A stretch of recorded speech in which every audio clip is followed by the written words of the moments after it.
Ұлы өзен, басталар жері бар, арнасы тосып, толып, аяқталар жері де бар. Бірақ ол өзеннің жағасында қалған ізді ешқандай толқын жуып кете алмайды. Кейбір жандар сол өзенде жүзіп өткен қайықтай артына мол із қалдырады. Қазбек Женейұлы да сондай еді. Өз өзенін өз ырғағымен жүзіп өткен, жағасына нұр шашқан, суы тынышталған соң да толқындары жүрекке жетіп тұрған жан. 1957 жылдың 1 сәуірінде дүниеге келген Қазбек Женейұлының өмірі Қайнар бұлақтан бастау алды. Жаңғылыш руынан тараған Женей әке мен Сәлима ананың шаңырағындағы 8 баланың екіншісі болып, Жания деген киелі ұғымды жасынан жүрегіне сіңірді. 6 жасынан білімнің есігін ашып, мектеп табалдырығын аттады. Тәмамдаған соң Досав автомектебінде білім үйреніп, болашаққа бет бұрды. Өзеннің бастауы тар болса да, ағысы күшті болады. Қазбекте жастайынан тар жолды кең жүрекпен жеңді. Әкесінен ерте айырылған отбасының арқа сүйер азаматы болу үшін Әлбек ағасы екеуі 16 жасынан еңбекке кірісті. Бау-бақша екті, қолынан келмейтіні жоқ еді. Анасының алдындағы перзенттік парызын адал өтеді. Өзен бастауынан ақ өз бақытын тапқандай. Ол да жасынан өмірдің мәнін түсінді. Қарындастарына қорған болды. Қыз баланы сондай құрмет тұтып сыйлайтын. Жас жігіт 18 жасында отан алдындағы борышын өтеуге аттанды. Әскер өзендегі тасқындай оны шыңдады, тәртіпке баулады, ерлікке үйретті. 2 жыл бойы адал қызмет етіп оралған ол енді өмір өзенінде тиегі ауыр, мақсаты нық қайықтай алға ұмтылды. 1977 жылдан бастап Газшылар қалашығындағы Чылпу мекемесінде ағаш ұстасы болып еңбекке кірісті. Қолынан өнері тамған шебер ретінде тез танылды. Ағаш өзен жағасындағы тал сияқты, оны иіп бүгу де, оған түр беру де нағыз өнер.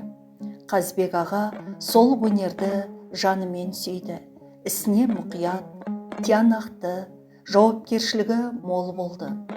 Ұжымда беделі биік, алған мадақтамалары мен алғыстары өмір өзеніндегі жарқын толқындары еді.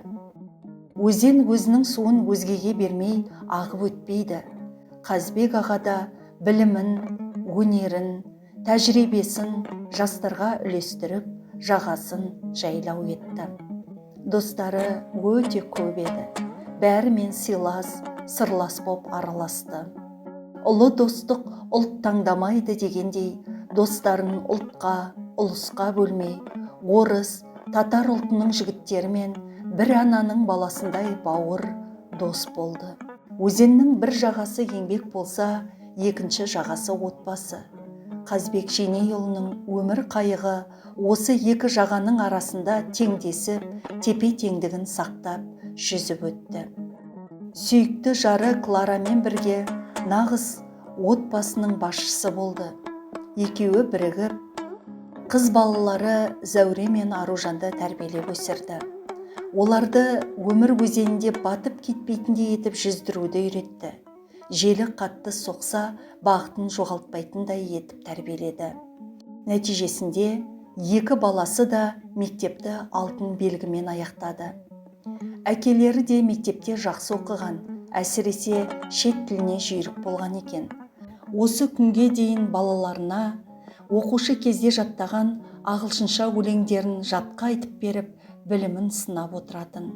Сол әкенің білімдарлығы дарыған Зәуресі невропатолог дәрігер, Аружаны психолог маман болып, Қазбек қызы деген алтын әріппен жазылатын әке атына лайықты қызмет етіп келеді. Бұл Қазбек Женейұлының өмір өзенінде қалдырған ең бағалы мұрасы. Өзен ағып өтсе де, арнасы мәңгі қалады. 1998 жылы Чылпу мекемесі жабылған соң, ол еңбек жолын жалғастырып, аудандық салық басқармасы мен әскери комиссариатта адал қызмет етті. Өзен тасқыннан кейін тыныштала береді, бірақ ағысын тоқтатпайды. Қазбек аға да өмірдің өзгерістеріне мойымады, жаңа арналар тауып алға жүрді. 2020 жылы зейнетке шыққанша сонда қызмет етті. Өзен ағып өтеді, бірақ ол жуып өткен жағалауда гүлдер өсіп қалады. Қазбек Женейұлы да осы өмір өзеннен өтіп кетті, бірақ артында мол із қалдырды. Мұндай жандар ұмытылмайды. Олар өзен суындай бір кетіп тағы оралады.